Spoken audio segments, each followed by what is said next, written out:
Guys, তো সবাইকে গরিকুন চ্যানেলে ওয়েলকাম। তো ছোট্ট একটা মিনি ব্লগ নিয়েছি, ছোট্ট পাড়া। আমাদের মিষ্টু কি করেছে চলো ব্যাক ক্যামেরায় দেখাই। ওই দেখো, এতক্ষণ খাটনি করে করে আমার জন্য বানিয়েছে। এই দেখো, ডিম টোস্ট, ডিম পোচ বানিয়েছে, আমি বলেছিলাম। আর সস নিয়ে মিষ্টু।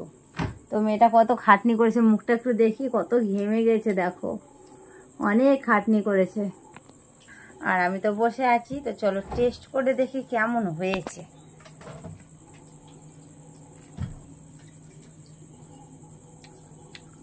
ভালো হয়েছে, সস দিয়ে খেলে আরও বেশি ভালো লাগবে।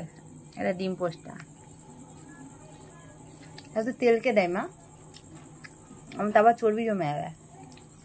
আমি মোটা হওয়ার জন্য তেল দিয়েছি। আমি মোটা হবো? এটা কার জন্য বানিয়েছি ডিম পোস্টটা? আমার জন্য? কই না, ওটা তোমার।